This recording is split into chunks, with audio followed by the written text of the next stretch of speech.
laawol kisal ko laawol peewal e ɓantal. إني جاعل في الأرض خليفة قالوا أتجعل فيها من يفسد فيها ويسفك الدماء ونحن نسبح بحمدك ونقدس لك قال إني أعلم ما لا تعلمون. الله سبحانه وتعالى مجنتنو إن وصفنو إن وفلنو إن ko wadduno kanko Allahu jalla wa ala e ɓeeɗo malaa'ikaaɓe fewno nden o faandino o faala tagude Adama alayhi salatu wassalam o wi wa ida qala rabbuka janto ko ayyo nelaaɗo ma janto ko ayyo neɗɗo gomɗinɗo tumande wi'uno joomi ma o wi'ani lil malaikati malaikaaɓe ɓen inni no min de ja'ilun komi waɗowo fil ardi ka leydi khalifatan lomto ngol ɗo konngol allahu subhanahu wa ta'ala inni ja'ilun fil ardi khalifa min komi waɗowo ka leydi ɗo lomto ɓeɗo karmo koɓe tafsir ɓe luutodiri e ko honɗum woni ko siya konngol ngol hollata woɓɓe goo yaari wona imamu alhasan albasri kamɓe imamu qatada ɓe maaki inni ja'ilun fil ardi ko ala wajhi l ikhbar bimana inni fa'il min ko mi waɗowo kanko Allah tabaraka wa ta'ala o humpitu ɓeeɗo malaikaaɓe woɓɓe goo e karmo koɓɓe wona imamu suddi rahimahullah kamɓe ɓe maaki inni ja'ilun fil ardi khalifa ko ala wajhi l istishara bimana Allah tabaraka wa ta'ala hari o diisondiray woni e ɓeeɗo malaikaaɓe o landoɓe ko honɗum kamɓe kadi ɓe wi'i e fii tagugol makko waɗa ka hoore leydi ɗo lomtotoɗo wa ala kullin ɓe gandi allahu subhanahu wa ta'ala ado tagude adama alayhi salatu wassalam wono karmo koɓe ɓen ɓe makiri noon oɗo imam abul aliya ɓe maaki allahu tabaraka wa ta'ala ado o tagude adama alayhi salatu wassalam hari ka hoore leydi ɗo ko jinnaji ɗin woni ko wuruno ka hoore leydi ɗo ɗi wonti ɗo kanɗi jinnaji ɗin duuɓi guluuji ɗiɗi ɗi yeddi allahu subhanahu wa ta'ala ɗi woni bonnayɗi ka leydi ɗi woni warindirayɗe ɗi woni rufayɗe ƴiiƴe on saati allahu subhanahu wa ta'ala o immini noon malaika ɓen ɓeɗo malaikaɓe tippi ka leydi ɗo ɓe piiɗin ɗon jinnaji ɓe raɗiɗi ɓe ittiɗi ka leydi goɗɗi e majji ɓe raɗiɗi ɗi yaari ka canɗi goɗɗi yaari ka pammeje goɗɗi yaari ka suriije allahu subhanahu wa ta'ala ma ɗum ɗo waɗi wonti dumunne mo o faala on saati o desidi kanko allahu tagugol adama alayhi salatu wassalam o tippinaɓe ka leydi ɓe hoɗa ka leydi ɗo o ɗum o wi inni min de ja'ilun komi waɗowo fil ardi ka leydi khalifatan lomtotoɗo oɗo khalifatan karmo koɓe go wona imam ibni jarir tabari rahimahullah ɓe maaki khalifatan an yakhlufni fi hukmi bayna khalqi imana ko lomtotoɗo lan e fi ñawore an nden hakkunde jiyaɓe an ɓen imana wonowo ka leydi mo tawata si tawi hawri yimɓe ɓen ɓe lurri toon o ñaawiray hakkundaaji maɓɓe ñaawooje ɗe mi shar'ini ɗe mi tippini ɗen on waɗi si tawi yaaruɓe ɗon ɓen kamɓe ɓe ɗettiri wonde oɗo khalifa ko faanda ko adama alayhi salatu wassalam ɗum woni konngol abdullah ibne abbas konngol abdullah ibne mas'ud wa unasun min alsahaba kamɓe ɓe yaari wonde almouradu bil khalifati huna ko adam alayhi salatu wassalam ono imam ibne kasir ɓe maaki oɗo khalifa wona adama tum faanda bal ko adama wa abna'uhu ko adama kañum ma e ɓiɓɓe makko ɓen e maake fi on ɗum si tawi hawri hikkoyama yeeso darama ko malaika ɓe jaaboto kon en anda wona adama tum woni ko faanda ko annon adama jeetaki e mimman yufsiduna fil arde wa yasfikuna dima mana ko heɓoyto e ɓen wonayɓe to wona khulafa al ard yimɓe ɓe tawata ɓe wonoye yufsiduna fil ard wa yasfikuna dima idan kamɓe ɓe maaki inni min de ja'ilun komi waɗowo fil ardi ka leydi khalifatan lontotoɓe mana noneji yimɓe lontotoɓe maɗum adama kañumma e geɗal ɓe makko ɓen ɗo woɓɓe goo wi'i wonde khalifa on wona lontotoɗo allahu bal ko lontotoɗo ɗiɗo jinnaji ɓawaɗi ittede ka hoore leydi ɗo inan ɗo ko hanuɗen manditade piiji ɗiɗi hunde aranere nde hanɗen manditade ɗen karmo koɓe goo yaari khalifa on ɗo ko faanda ko lontotoɗo allahu tabaraka wa ta'ala ka ñawore makko ka leydi ɗo ono ibnu jarir tabari ɓe yaari num ulama o goɓe makila khalifa on ɗo ko lontotoɗo jinnaji ɗin ɓawoɗi ittede ka leydi ɗo ɗum o konngol ngol tawata ha e karmokoɓe wuuridaɓe hannde wona ulama ul lajina tigi ɓe maaki ko ɗum ɗon ɓuri sellude e konnguɗi ɗin ko tafsira kon ɗo inni ja'ilun fil ardi khalifa idan so manditike ɗum ɗon manditoɗen kadi karmokoɓe goo yaari wona ibne abbas ibne mas'ud wa unasun min alsahaba wonde khalifa on ɗo ko adama faanda imam ibne kasir ɓe maaki wonde adama tun no fanɗi ɓe mana ko faanda ko adama kañumma e geɗal ɓe maɓɓe ɓen ɓe fuu qaalu kamɓe malaika ɓen ɓe maaki ataj'alu e a waɗay fiha ka leydi ton man yufsidu fiha ɓen ɓe tawata ko bonnayɓe ka leydi ton wa yasfiku dima ɓe rufa ƴiiƴe kadi ka leydi ton ani ɗum ɗo innugol man yufsidu fiha on mono bonna ka leydi siya kon arde noon wa yasfiku dima o rufa ƴiiƴe ka leydi ton kono ɗo wona neɗɗo gooto woni ko faanda ɓe mana ko ɓen ɓe tawata ɓe bonnay ka leydi ton ɓe rufa ƴiiƴe ɓe hibba ƴiiƴe ka leydi ɓe barmidira hakkundaji maɓɓe e hoore tooñe ɓe warindira hakkundaji maɓɓe e hoore tooñe e a waɗay ɗum ɗo ngol ɗo konngol malaika ɓen ɗo yewtugol maɓɓe ɗum ɗo e wabni kasir ɓe maake wo ɗum ɗo la ala wajhi al-i'tiradi ala allahi tabaraka wa ta'ala wala ala wajhi al-hasadi li bani adam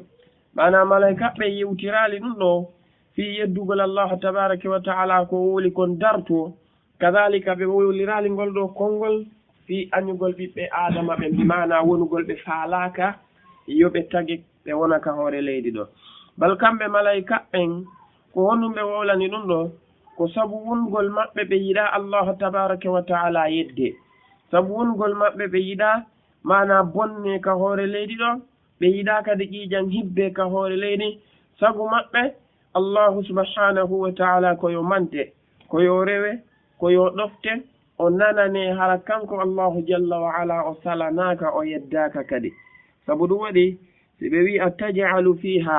e a waɗay ka leydi ton ma yufsidu fiha on mo no bonna ma ɓen ɓe no bonna ka leydi ton wa yasfiku dima ɓe rufa ƴiiƴe ma o rufa ƴiiƴe ka leydi ton ina ɗum ɗo tawi hawri en darti moƴƴa en taway ko hunde nde tawata ko mawnude ɓeɗo malaikaɓe tedduɓe kamɓe ɓeyɗayo joomi maɓɓe tabaraka wa taala yedde ɓeyɗayo allahu subhanahu wa taala salane oɗo waɗi si tawi hawri ɓe landiti allahu jalla wa ala ɓe wi si o waɗay ka leydi ga yimɓe waɗayɓe zina yimɓe wujjayɓe yimɓe yarayɓe beere yimɓe fenayɓe sonnaɓe ɓorotoɓe yimɓe ñamayɓe riba e ko nandi e sifa ɗin ɗon piiji fof tawa ko barminayɓe yimɓe e hoore tooñe ittayɓe wonkiji yimɓe e hoore tooñe ɓe wi wa nahnu menen noon nusabbihu bihamdika meɗen subbongino tawi kadi ko wondude e yettugol ma an allahu tabaraka wa taala wa nuqaddisu lak meɗen laɓɓinanma dendanagal ko wiyete dewal kon fuu mana si tawi hawri ko rewayɓe ma an allahu tabaraka wa taala woni ko faalaɗa ɓeydude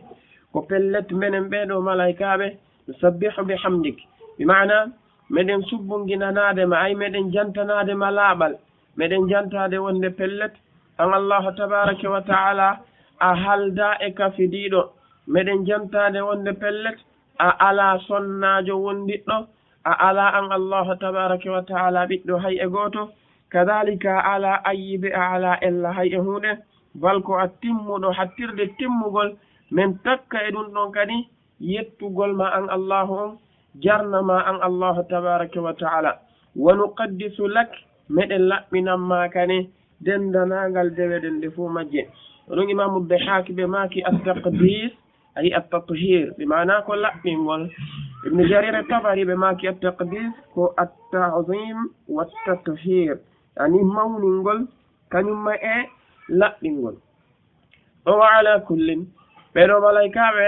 ɓe jantiki alhaali maɓɓe on ɗen andi le joomi meɗen tabaraka wa taala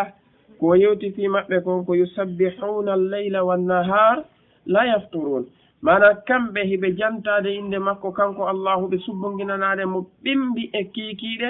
ɓe ala e taƴidirde konko ɓe woni e subbonginanade moɗo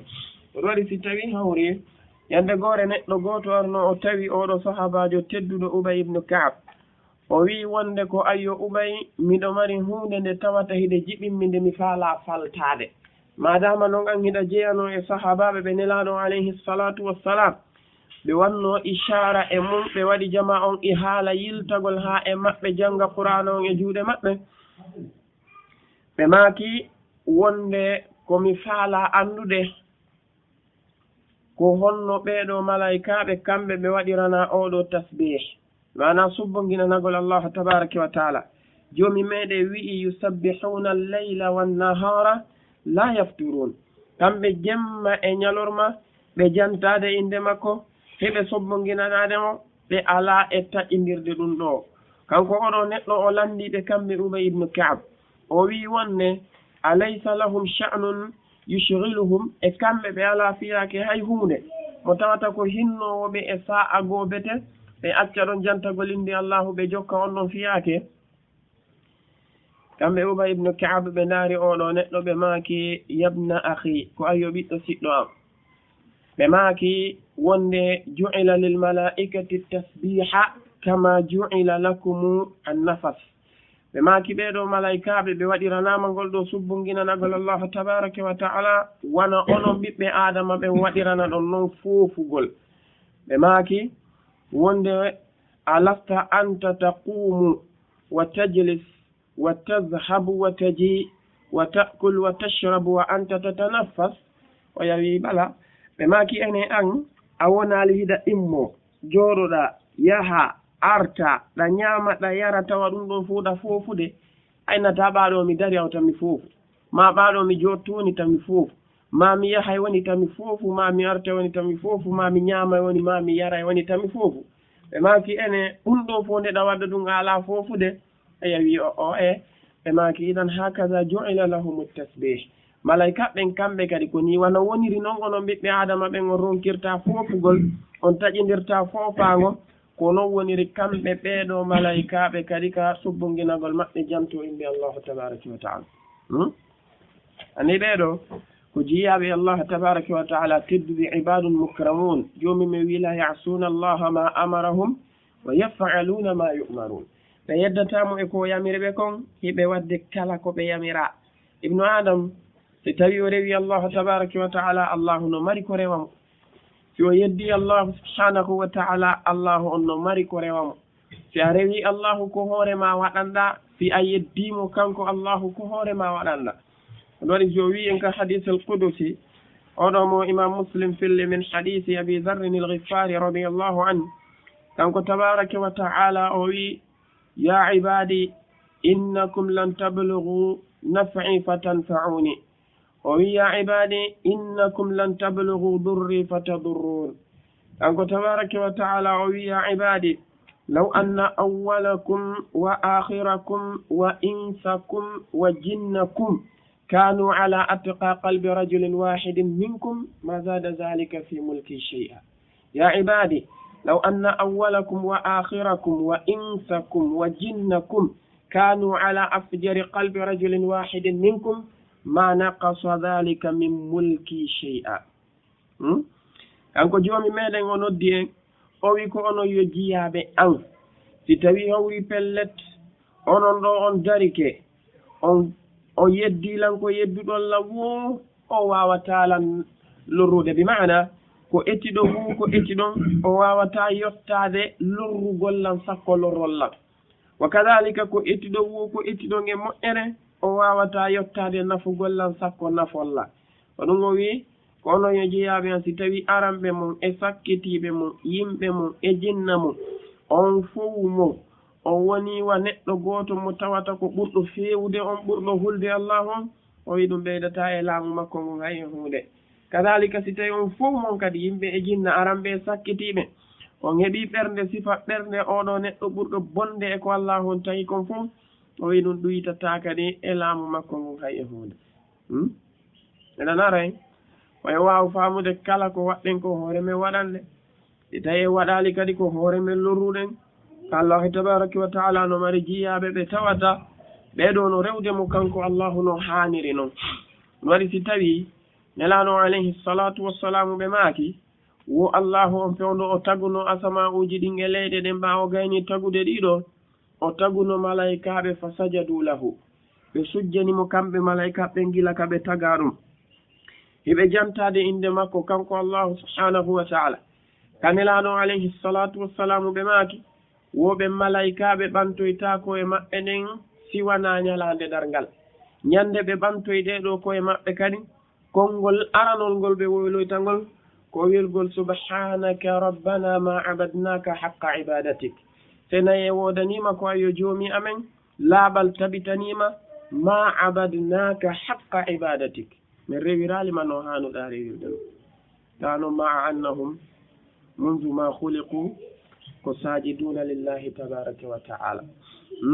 gila kaɓe tagaɓe sujjani allah subhanahu wa taala wa maa dhalika yusabbihuna lahu billeyli wannahari la yafturun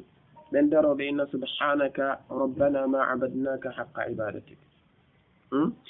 qala kanko allahu o wi inni min dey alamu miɗo andi ma la talamuna ko onon o ganda ɓe mana min miɗo andi ko fi honɗum mi woni tagande adama alayhi salatu wassalamu e zurriya makko on mi waɗa ɓe lontiɓe ka leyɗi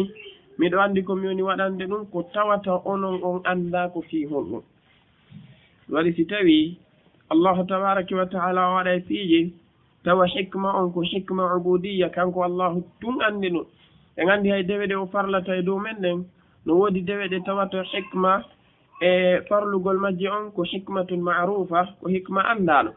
no woodi dewe gooɗe tawata hikma farlugol ngol karmo koɓɓe ɓe wiye ko ubudiya ko allahu tabaraka wa taala tun andi ko fii honɗum o farlan ɓe mbarmi misal si tawi hawri joni en ɗetti moƴƴa en daari allahu subhanahu wa taala e nder ɗeɗo dewe ɗe o farli e dow men enen ɓeɗo ɓiɓɓe adam wona joni sen daari wona korka kan kanko allahu o wi e ya ayyuha alladina amanu kutiba alaykum alsiyamu kama kutiba ala alladina min qablikum laallakum tattaqun andi o haali en hikma ko o farliri kon e korka kan e dow men wannoon ibnu adama si woni e nder ñallal ngal o yii ko daganinomo ñamude shar'an o ñamali ɗum ɗon e nder lewru ñalormaje ɗin fop majje o yii sonnaje daganinoɗomo shar'an o hewtali e on ɗon ko sharia wi taw hewtu e makko kon e nder lewru timmunu tis o yii jaram ɗan tawata ko daganinoɗanmo shar'an kanko neɗɗo ngo woɗɗitike ɗan ɗon e nder lewru timmundu tesñalormaje ɗen fof ɓe lefti tawi ndun ɗon lewru feƴƴitinde faala woɗɗitade konko harmi e makko hara taw hayna ko dagi kon ko pelle to wawa woɗɗitade ɗawde noon façon dewe goɗe tata hikma majje on ko ubudiyya bi mana taabudiyya afwan si tawi en darti moƴƴa wona farlugol makko ɗeɗo julɗe o waɗi subaha on ɗiɗi o waɗi fana nayyi alansara nayyi futuru tati geeƴe nayyi fi honɗum kanko allahu timani kanko tabaraka wa taala goto andi o wi wa allama adam kanko allahu o andini adama al asma'a inɗe ɗen kullaha ɗe dendanagal majje bi mana asma al ashiya inɗe piiji ɗin ɗi dendanagal majje abdullah ibne abbas radiallahu anhu ɓe maaki wa allama adama al asma'a kullaha ɓe maaki hiya hadihi l asma allati yataarrafu nnas biha kamɓe abdullah ibne abbas radiallahu anhu ɓe maaki woɗe inɗe wonaɗe wowlere fimum ɗo ko inɗe ɗe tawata yataarafu nnasu biha bi mana ko inɗe ɗe jama on anditinirirta si tawi ɓe yewtidi fiyo ɓe faamodir misal wiwgol ɗum ɗo ko asama innete ɗum ɗo ko leydi wiyete ɗum ɗo ko dolokke wiyete ɗum ɗo ko tuuba wiyete ɗum ɗa ko gertogal innete ɗum ɗa ko baali ma ɗum ɗa ko mbeewa allahu tabaraka wa taala andini adama inɗe ɗiɗo piiji ɗi fof majji on waɗi oɗo saïd ibne jubair kamɓe imamu qatadata ɓe maaki wa allama adama al asma'a kullaha ay annahu allamahu asma'a kulli cheyi allahu tabaraka wa taala andini adama inɗe piiji ɗin ɗi dendanangal majji ɗi fof majji summa yeeso ɗum aradahum kanko allahu o weeɓiti ɗin ɗon piiji ɗi fof majji ala al malaikati e dow ɓeeɗo malaikaɓe fa qala kanko allahu o wi ambi'uni andinelam bi asma'i e mana andinelam bi mana humpitelam bi asma'i inde haula'i ɗiɗo piiji in si tawi hawri kuntum on laatike sadiqin ko on gonguɓe e ko wi'uɗon kon oɗo ko on gonguɓe e ko wi'uɗon kon abdullah ibne abbas radiallahu anhu kamɓe ɓe maaki ko fandaɗo ko konngol malaika ɓen ko ɓe wi kon a tajalu fiha man yufsidu fiha wa yassiku dima ɓe maaki si tawi hawri konko wollon ɗon ko goonga aɗa humpitelan ɗiɗo piiji si tawi ko non woniri adama o momi tagoyta ɗo komo tawata ko bonnoyowo ka leydi ko rufoyowo ƴiƴe to imamu qatadata kamɓe ɓe maaki in kuntum sadiqin kamɓe imamu alhasan albasri ɓe maaki malaika ɓe wowluno konngol gongol ɓe suuɗi ngol konngol ɓe wi wolan yahluqa rabbuna tabaraka wa taala halqan illa wa nahnu a'lamu minhu wa akram ɓe maaki kamɓe malaika ɓe wo joomi men tagata tagu hay wootu si wona enen malaika ɓen e wona ko enen ɓuri mo andude kadalika ko enen ɓuri mo kadi teddude ɓe mana en ɓuraymo gandal en ɓuraymo teddude ɗum waɗi si allahu andini adama piiji ɗin fof ha gasi ɓa malaika ɓen nodditike ɓe anda e ɓuri adam allahu weeɓitiɗe maɓɓe o wi ambi'uni ay akhbiruni mana humpitelan yewtelan bi asma'i haula inɗe ɗiɗo piiji in kuntum sadiqin si tawi hawri ko on gonguɓe e ko wiwɗo wonde hiɗon ɓuri adama gandal qalu kamɓe malaika ɓen ɓe maaki subhanak senaye wodanima ko ayo joomi amen laaɓal tabitanima la ilma lana gandal alanamen menen illa ma allamtana siwana konko andinɗamen ko yeru ko andinɗamen kon ko ɗum ɗon min andata ko a andinali men kon mi wawa andude ɗum ɗon nam kamɓe malaika ɓe needi ndi ɓe jogitini ko sifa ndi needi ɗo nelaɗo alayhi salatu wassalamu newno sahabaɓe maɓɓe ɓen tawi si ɓe landama ko ɓe anda nelaɗo on si landino keɓe ɓe ma kayno allahu wa rasuluhu a'lam e andi ka hadithul ghiba ɓe maki atadruna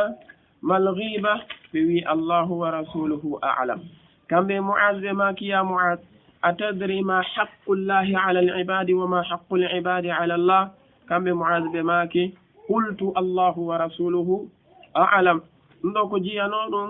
emin dandanati sahaba kamɓe ko jikkuji maɓɓe ko sifaji maɓɓe ɗi ɓe jogitino ko noon ɓe fifidotano ko ɓe takkay dow allahu tabaraka wa taala ko ɓe andano eno malaikaɓe kamɓe ko ni ɓe wawno hedde joomi maɓɓe fewndu o yewtunoɓe ɗum ɗo oɗum oɗo karamo kojo goto imamu Sha'bi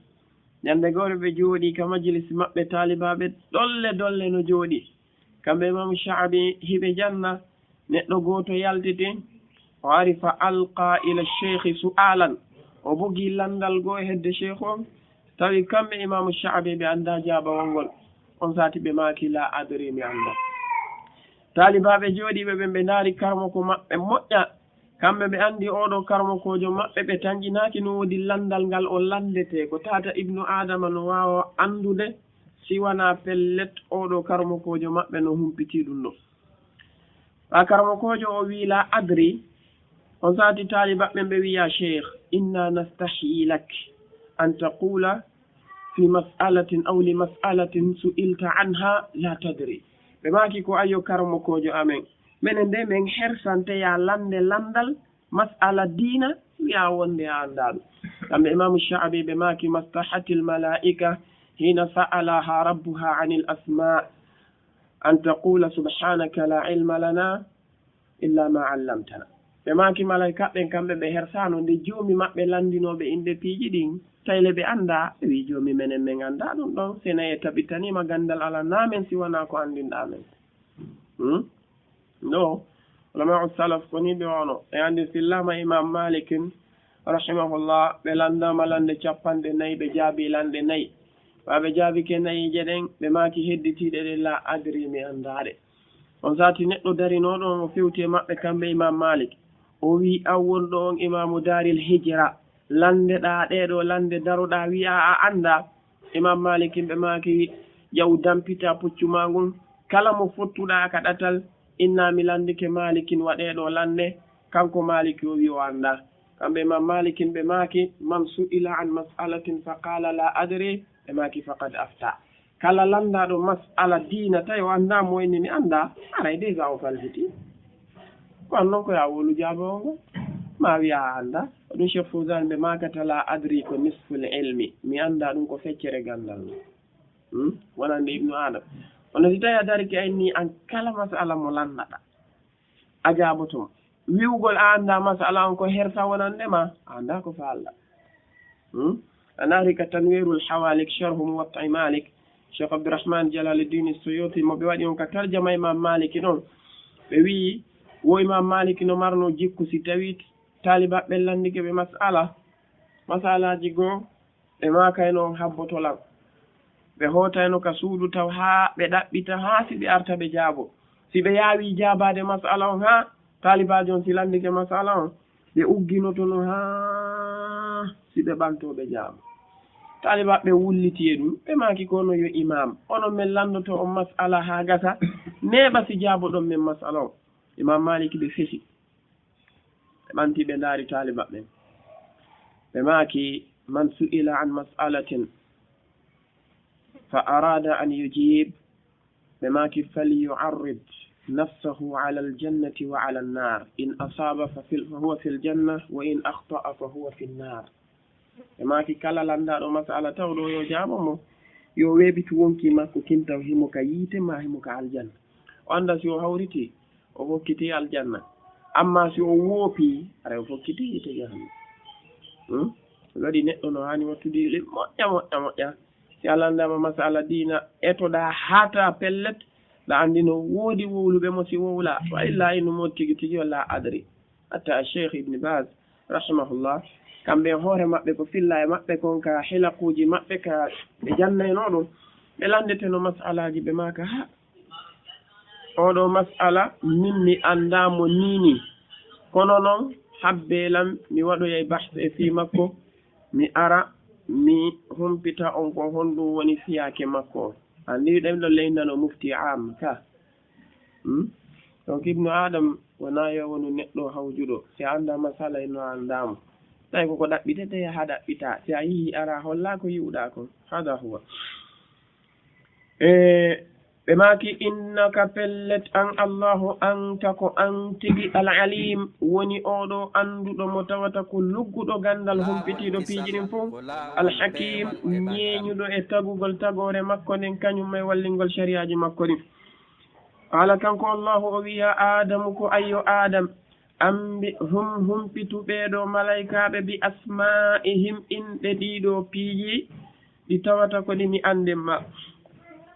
فلما أنبأهم دكم بآدم بهم بتنو ملايكة بأسمائهم إن بيجدين قال كنكو الله وي ألم أقول لكم إميتاكي أن إني وند من أعلم مدو أندي غيب السماوات كويرني كونك أسماء أوجي والأرض إكاليدي معنى آدم عليه الصلاة والسلام دي الله أندي نوبي إن ديرو بيجي حاجتي ويبتن دي ملايكة من سوي أنداني on saati kanko allahu o teddiniri adama e dow ɓeeɗo malaykaaɓe yo adama anndin ɓeeɗo malaykaaɓe inde piiji ɗin oɗo zayd ibne aslam radiallahu anhu ɓe maaki wonde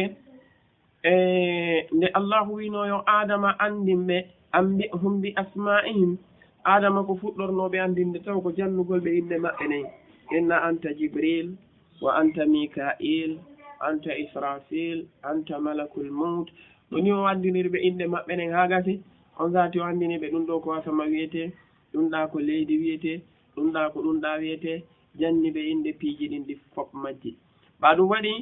allah tabaraka wa taala o wi malayka ɓen ene mi humpitano on mi yeetanoki on wonde miɗo anndi ko wirni kon ka asama uji e ko wirni kon ka leyɗe bimana gayba samawati wal ardi ɗo ko ɗum woni ko wino ko inni a'lamu ma la ta'lamun ko annon ko wirni kon kanko tun andi qul la ya'lamu man fi samawati wal ardi al ghayba illa allah o wi wa a'lamu min andi kadi ma tubdun konko wonɗon e feññinde wama kuntum e konko laatiɗon taktumuna hiɗon suuɗa abdullah ibne abbas radiallahu anhu ɓe maaki ma tubduna konko wonɗon feññinde koko malayka ɓe wi kon attajalu fiha man yufsidu fiha wa yasfiku dima wa nahnu nusabbihu bihamdika wa nuqaddisu lak ɓe maaki wama kuntum taktumun ko ɗum woni ma asarrahu iblisu fi qalbihi min al kibar ɓe maana ko konko tawata iblis min al kibri afwan ko konko tawata iblis o mari o suuɗi ka nder wonki makko ma ka ɓernde makko immorde e mawnintinare nden wanno ɓe wi wo iblisu alayhi lana kanko e hoore makko ɓernde makko nden himo wonduno e ko wiyete mawnintinare moƴƴa idan allah tabaraka wa taala kanko mo anduno ɗum ɗon wonde iblis o mawnintinoyto e dow allah o mawnintino e dow adama alayhi salatu wassalam imamu qatadata ɓe maaki wa a'lamu ma tubdun ko konngol malayka ɓen a tajalu fiha man yufsidu fiha ha kangol hattino wama kuntum taktumun ɓe maaki ɗum ɗon ko konngol maɓɓe ngol ɓe suuɗuno ɓe wi lan yahluqa rabbuna tabaraka wa taala halqan illa wa nahnu a'lamu minhu wa akram joomi meɗen tagata tagore hay wotere si wona tawete enen nden ɓuri nden ɗon andude hiɗen ɓuri nde kadi teddude o wi wa id qulna jantotuma nde min wi'anno lil malaikati malaikaɓe ɓen isjudu sujjaneli adam fa sajadu kamɓe malaikaɓe ɓen fof ɓe sujji illa iblis ko wona toon iblisa aba kanko o sali wastakbara o mawnintini wa kana o laati min alkafirin jeyaɗo e ɓeeɗo heferaɓe allahu subhanahu wa taala ngal ɗo teddungal kadi ɗimmal ngal o waɗanno adama alayhi salatu wassalam o yamiri ɓeeɗo malaikaɓe yoɓe sujjan adama alayhi salatu wassalam oɗo sujud ulama ɓe maaki ko sujudu tahiyya mana ko sujudu hiwragol wona sujudu ibada wona mo dewal ko sujudu tahiyya wa ono enete ikram e sujudu teddingol kono wona o sujudu dewal ko sifa oɗo kadi ɓeya yusufa alayhi salatu wassalam woni ko baba e maɓɓe kañum e baba gotoɓe maɓɓe ɓen e biro maɓɓe waɗannoɓe ko allah tabaraka wa taala wiwno kon wa rafa'a abawayhi ala al arsh wa kharru lahu sujjada mana o ɓanti baba en makko e biro makko o ƴawni ɓe ka danki ɓe fuu maɓɓe sujjani mo andi adama alayhi salatu wassalam kadi ɓeɗo ko sujjannoɓe kon ko sujudu tahiyya mana hiwragol wona sujudu ibada allahu tabaraka wa taala ɓawo wolaniɓe ɓe waɗi ɗum par ce que hari o humpitinoɓe law onnoɓe inni khaliqun basharan min tinin o wi fa ida sawaytuhu wa nafahtu fihi min ruhi faqa'u lahu sajidin idan ɓawo tagiɓe kamɓe adama alayhi salatu wassalam ha gasi on saati ɓe waddi ko waddaɗo allahu on noddi malaika ɓen o yamirɓe ɓe dendanagal maɓɓe yoɓe sujjanmo kanko adama alayhi salatu wassalam ɓe sujji noon ɓe fo maɓɓe oɗo illa iblis oɗo istisna ulama no waɗi lurral e makko hoɓɓe goo wi istisna'un muttasilun hoɓɓe wi istisna'un munqati'un yuɓe ɓen istisna'u on ko muttasil kamɓe taqdiru o wonay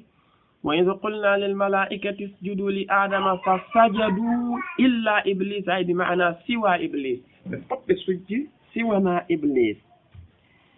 yuɓe ɓen istisna on ko o munqati kamɓe ɓe wi illa on ko bi ma'na walakin fa sajadu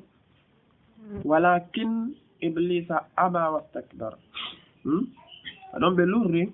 est ce que iblisa ko jeeyaɗo e malaika ɓen awa jeyano ka e malaika ɓen par ce que konnguli ɗuɗɗinoare hoɓɓe noyno kanko laamino malaika ɓen ka asama arano ko nandi sifanin piiji hono ɗin konnguli noon fof ko ɓuri sellude kon koko imam alhasan albasri ɓe maaki kon wonde oɗo iblis ma kana min almalaikati tarfata ayn o jeeyaka e malaika ɓe yeru ko yiitere ibnu adama leppoto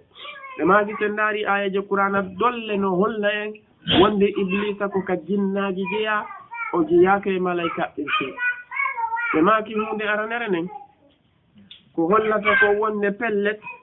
e bi maana iblisa jeeyaka e ɓeɗo malaikaɓe ko sabu tawgol taw iblis kañumma e malaika ɓen tigi no luutodiri ka lasli taw no annda malaika ɓen ko taga ko immorde e ndaygu nelaɗo alayhi salatu wassalam ɓe makenen hadis selluɗo mo imam muslim filli min hadisi aishata radiallahu anha ɓe maki khuliqati lmalaikatu min nur malaika ɓen tagama immorde e ndaygu ɓe maaki wa khuliqa aljannu min marijin min nar jinna on kañum taga immorde e norgal yiite ɓe wi woɗon taw ko hollay ɗum ɓe serti malaika ɓen koye ndaygu taga iblis kanko ko o tagaɗo immorde e norgal yiite ko wannoon e ka suratul araf ko allahu filli kon kanko tigi iblisa ko o wiwno ko wonde ana khayrun minhu khalaqtani min narin wa khalaqtahu min tin eɗan holli ɓe luutodiri lasli to ɗum no holla iblisa e malaika ɓe naaɓe gootum ɓe maaki hunde ɗimmere hollayde nden iblisa e malaika ɓen ɓe serti wonaaɓe gootum ko sabaneede ma tawde e kamɓe ɓeeɗo malaikaɓe e hoore maɓɓe ɓe yeddata allah tabaraka wa taala few e tele iblisa yeddimo allahu wino la yasuna allaha ma amarahum wa yafaluna ma yumarun ɗole o wi illa iblis aba wastakbara wa kana min alkafirin ɓe wi hunde ɗimmere hollayde tammere nden hollayde wondinaɓe gootum few sabu tawde malaika ɓen ɓe jiidota ko iblisa no mari ɓiɓɓe iblis allahu wiya fatattakhidunahu wa dhurriyatahu awliya min duni wa hum lakum adu kadalika ɓe wi hunde hikkayde ɗon nden ko hollata pellet iblisa kaka jinnaji ƴeeya allahu subhanahu wa ta'ala o wi en wonde kanko iblis kana min al jinni fa fasaqa an amri rabbi bimana o jeeya e jinnaji yedduɗi allahu ɗin o fasinɗini o yalti e ɗoftare joni makko tabaraka wa taala idan oɗo illa ko istisna on munqati'un bimana ko bimana walakin ay fa sajadu ɓe sujji illa ko wona tun iblisa kanko iblis aba o sali wastakbara o mawnintini wa kana o laati min alkafirina jeeyaɗo e ɓeɗo heferaɓe o wi wa qulna min wi'i ya adamu ko ayyo adam uskun hoɗu anta an wa zawjuka e sonnajo ma on aljannata ka aljanna so karmo koɓɓe lurri esti allahu on tagan adama hawa si o naadi ɓe ka aljanna ɓe ɗiɗon noon ka o naadu adama ka nder aljanna ha gasi si o tagani ɓe toon noon on saati hawa walama o goo yaari wo allahu subhanahu wa ta'ala laawol kisal ko laawol peewal e ɓantal wo kanko allahu tabaraka wa ta'ala o tagu adama taw o tagi hawa si o naadi ɓe ka aljanna wona oɗo imam mouhammad ibne ishaq no kamɓe ɓe makiri noon woɓɓe goo e kermo koɓɓe yaari wonde allahu tabaraka wa ta'ala wonde o naadi adama alayhi salatu wassalam ka nder aljanna ko toon o tagani ɓe hawa wona abdoullah ibne abbasin radiallahu anhu ɓe makinde adama jinduno ka nder aljanna toon ha tawi ko kañum tun ala ko nandi e sifa mum on saati allahu bugiɗoygol e maɓɓe kamɓe adama ɓe ɗaani ɓaɓe ɗaani ke o itti e gondu maɓɓe ndun ka sengo e ɓaawo maɓɓe ka hedde nano ɓurndu tuwude ndun o tagi ɗon hawa kamɓe adama ɓe finoyi ɓe tawi hino sonnajo takko maɓɓe ɓe landimo ɓe maaki ma anti o wi imra tun min komi sonnajo ɓe maaki e lima hulikti ko fi hon ɗum tagiraɗa ibne abbasin ɓe maaki yumma hawa fewti adama alayhi salatu wassalam ɓe maaki li taskuna ilayya ko fiya deeƴu faade yam on saati ɓa ɗum waɗi malayka ɓen arti hayin kadi hiɓe tefitade adama alayhi salatu wassalam fi gandal ngal ɓe landi adama ɓe wiya adama masmuha ko honɗum woni inde o sonnaji adama ɓe maaki ismuha hawa ono ko hawa o wiyete ɗum allahu wi wa qulna mi wiya adama ko ayo adam uskun hoɗo anta aw wa zawjuka e sonnajo ma on aljannata ka aljanna ɓe lurri kadi ko aljanna maraɗo on tigi tigijo on ka ko aljanna wonnoɗo e aljanna goo mo wona on ɗo wana mu'tazila e qadariya kamɓe ɓe wi ko aljanna mo tata mo wona oya aljanna asliyankejo mo allahu marani gondinde ɓen kono ɓurɓe ɗuuɗude ɓen e karmo koɓe yaari wonde ko aljanna mo allahu marani gondimɓe ɓen tigi ko on ɗo woni aljanna mo allahu honnuno adama e mum on o wiɓe wa kula ñaamon kadi min ha ka nder aljanna to ragadan ko o yanñanaɓe haythu shi'tuma ay ragadan ko yanñanaɓe haythu shi'tuma nokku kala ka faalira ɗon ñaamire woni tu wala taqraba wata on ɓattode hadihi shajara ngal ɗo leggal ngal kadi karmo koɓɓen no yewti ko ɗuuɗi e maggal ɓe lurri moƴƴa woɓɓe wina ko leggal ƴiɓɓe woɓɓe wiya ko zeytun woɓɓe wina ko leggal tamaro ɓe mari konnguɗi ɗuuɗuɗi ko allahu towɗo on anndi ko honɗum woni ko wonno ngal ɗo leggal o wi fatakuna sakko laatoɗon min alzalimina jiyaaɓe e ɓeeɗo yimɓe tooñuɓe hoore mum fa azallahuma mortini ɓe alcheytanu oɗo cheytan anha e gaye oɗo aljanna karamo koɓe wi ha on no hoota ila aljanna ɓe maaki ha on no hoota ila shajara kanko iblisa fa azallahuma ay fa azallahuma mortini ɓe kamɓe ɗiɗo alcheytanu cheytan anha ɗo wonay bi sababiha o mortiniri ɓe e ɗoftagol joomi maɓɓe sabu ngal ɗon leggal wonnoon argol makko kanko iblis o daro ina ya adam hal adulluka ala shajarati lhuldi wa mulkin la yabla ene adama a accata mi tindinama leggal ngal tata si a ñaami ngala luttay ka aljanna ɗo kadalika kadi a wonay lanɗo mo tata laamu ma ngon hiɗɗata o ɗum kanko iblis ɓaawo hewti o tawi ɓen kamɓe adama e yumma hawa o wima nahakuma rabbukuma an hadihi shajara illa an takuna malakayni aw takuna min alkhalidin ay fa qasamahuma o dari o wondani ɓe moƴƴa tippiniɗe allahu mawɗe ɗen tun fadallahuma ɓe horur o tindinirɓe ɗum o ɗayni ɓe o hodi ɓe jon noon falamma dhaqa shajarata badat lahuma sawatuhuma nde ɓe meeɗuno ngal ɗo leggal ɓe maɗɗi ɓiɓɓe maggal on ɓe ñaami kala ko wiyeteno coñci e maɓɓe ɗi fof majji ɗi muti e maɓɓe hannde kadi awraji maɓɓe ɗi yaltiri ni fatafiqa yaksifani alayhima min waraqil janna ɓe dogi noon on saati ɓe naati e nder aljanna on toon hiɓe tetta baape ɗen kaaki ɗin ɓe takka e awraji maɓɓe ɗin fiita malayka ɓe yiyanɓe ɗum nde ɗum waɗi e nder ko ɓe dogata ɗon kon fanadahuma rabbuhuma alam anhakuma an tilkuma shajara wa aqul lakuma inna alcheytana lakuma aduwun mubin kanko allahu o noddi ɓe o inni ene mi haɗano onon ɗiɗo ñamugol ngal leggal mi yewti on kadi mi humpiti o wonde cheytane wonande on ko gaño mon ɓanginɗo ngaygu ay adama alayhi salatu wassalam ɗo ɗoga imam ni kasir ɓe maki ka tafsir maɓɓe o allahu o noddi adam o wi joni noon a yeddaylan kadi ha gasa dogalan tawiti wonti hunde molanane hande kadi ɗo waɗi fa azallahuma mortini ɓe cheytan anha o itti ɓe on aljanna moɓe wonno e mo ay mortini ɓe cheytan anha e ga e on aljanna moɓe wonno on maɗum fa azallahuma mortini ɓe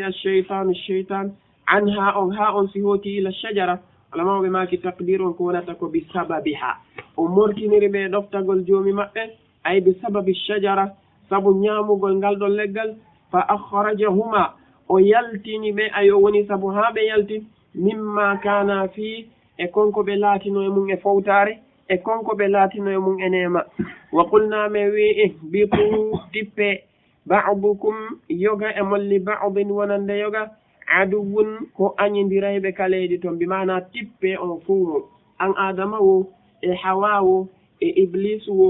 on dendanagal mon tippe yahon ka leydi e fof maɓe ɓe tippi ɗon noon karmo ko ɓe wiɗi e tippagol maɓɓe ngol ɓe naati kadi e yewtugol ko honto ɓe tippi woɓɓe goo wi wona ibne abbas wonde adama ko tippino ko hind mbimana ende to woni ko tipporno o yumma hawa kañum ɓa tippike ko ɓe yanirno ko hedde jidda to ɓe yanirno woɓɓe goo wi wo adama alayhi salatu wassalam ko safa tippino yumma hawa kamɓe ɓe tippi marwa imam alhasan albasri ɓe maki cheytan kanko tippi hedde iraq to yon noon wo adama e yumma hawa kaɓe fottuno ɗon ko arafa o ko sabu ɗum waɗi si ɗon inna arafa kaɓanede makko ɓe fottuno ɗon kon ɓe anditidiri fal ilmu الصحيح عند رب العزة والجلال وي ولكم نودني ينم في الأرض كالليد مستقر نيبرده ومتاع كان يما آلاجك تكمتوني إلى حين هائسا على جل بمعنى سوية كالليد نتون كان نيبون كوونو آلاجي دي قولي تيرتون نفترون ñaameteeji ɗi ñaamon gooto kala e mon haa e lajal makko ngal o wi fatalaqqa adama longini min rabbihi immorde ka joomi maɓɓe ay kamɓe adama ɓe longini ɓe hawri immorde ka joomi maɓɓe kalimatin konnguɗi wonde allahu o nodduno adam o wi e adama a yeddelan jooni doga adamu ɓe maake joomi ko honno mi ruttorto kama ko honno mi tuubirta mi rutto kama allahu tabaraka wa taala tindini ɓe konnguɗi ɗi ɓe wowla kamɓe adama ɓe wowli ɗin ɗum ko ɓe noddi konnguɗi wo ko honɗum wonno ɗum hono ɗen anndi ka suratul araf allahu tigi jantani ke on ko honɗum qala rabbana inna zalamna anfusana wa in lam taghfir lana wa tarhamna lanakunanna min alkhasirin idan so tawi allahu jantani ke on ko ɗum ɓe wowluno aray ko ɗum ɗo woni kalimat ay allati talaqqa adam min rabbi o wi fataba alayhi kanko allahu o jaɓani adama tububuye o yaafaniɓe kamɓe adama ay tumma jitabahu rabbuhu on sati joomi maɓɓe suɓiɓe kamɓe adama o wi innahu pellet kanko allahu huwa tawwab ko kanko woni tiiɗuɗo jaɓugol tububuye ɓeɗo yimɓe tuuba ɓe laɓɓina ɓe timmina chartiji tububuye on arrahim o tawata kadi ko hertiɗo yurmede wonande ɓeɗo yimɓe gomɗinɓe mo ñalande dargal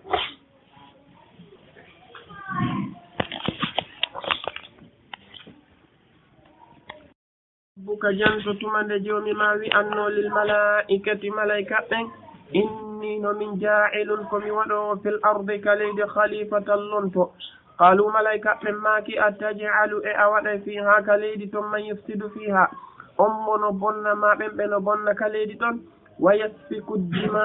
o rufa maɓe rufa ƴiiƴe wa nahnu menen nusabbihu meɗen subbanginoɓe hamdika wondude e yettugol ma wa nuqaddisu lak meɗen laɓɓinanama kadi dendanagal ko wiyete wat qala allahu wi inni min dey a'lamu miɗo andi ma la ta'lamuna ko anda wa allama o andini adama al asma'a inde ɗen kullahaade dendanagal majje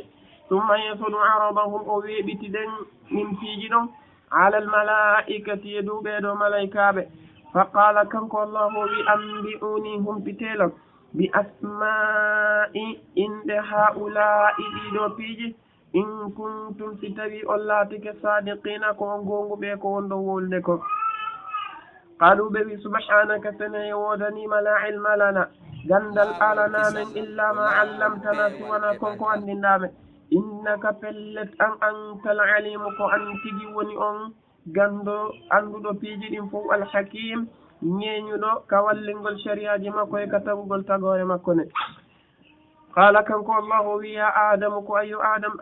hum andimɓe bi asma'ihim inde ɗiɗo piiji ma hum humfituɓe bi asma'ihim inde ɗiɗo piiji falamma anba'ahum de adama humfitunoɓe bi asma'ihim inde piiji ɗin qala kanko allahu wi alam aqul lakum emi wi'anani on inni wonde min a'lamu miɗo ande gayba samawati ko wirni kon ka asama'uji wal ardi e kaleyni wa a'lamu miɗo andi ma tubduna koko wonɗon e feññinde wa ma kuntum e konko laatiɗon taktumuna hiɗon suuɗa kamo koɓe goɓe maaki wosi innama samawat ardu waɗama ɗon al ardu haray ko ismu jins mana leyɗe ɗen fof si woni noon asama wal ardu wona e leydi wotiri e asama goto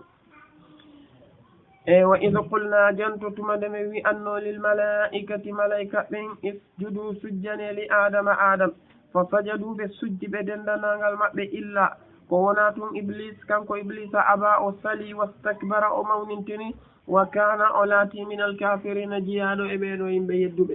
wa qulna mi wi ya adamu ko yo adam uskun huɗu anta an wa zawjuka e sonnajo ma on aljannata ka aljanna wa kula ñamon min haaka aljanna immorde ka aljanna to ragadan ko yeññanaɓe haytu shittuma nokku kala ka faaliraɗo wala taqraba wata o mbatto hadihi shajarata ngal ɗo leggal fatakuna sakko laatoɗon min alvalimina jeeyaɓe e toñuɓe fa azallahuma mortiniɓe alcheytanu cheytane anha e on ɗon aljanna ma fa azallahuma mortiniɓe alcheytanu cheytane anha saabu ñamugol ngal ɗon leggal fa akhrajahuma o yaltiniɓe mimma kana fihi e konko ɓe laatino e mum enemaji wa qulna me wi ihbitu tippe ba'dukum yoga e molli ba'din wonande yoga aduwun ko ayɓe walakum no wodani on fil ardi ka leydi mustaqarrun ñiɓirde wa mata'un kañumma e dakamme e alaji gollirɗi ila hiinin faade ha e lajal fatalaqa longini adamu adama min rabbihi immorde ka joomi maɓɓe kalimatin konguɗiɗi ɓe tuɓirta ɓe tuubi fataba alayhi allahu joɓani ɓe tuubu wiye innahu kanko allahu huwa tawwab ko kanko woni tiiɗuɗo jabugol tuubu wiye jiyaɓe makko tuubuɓe naɓɓeni arrahim he hertorɗo yurmede wonande jiyaɓe makko gomɗinɓe ɓe laawol kisal ko laawol peewal e ɓantal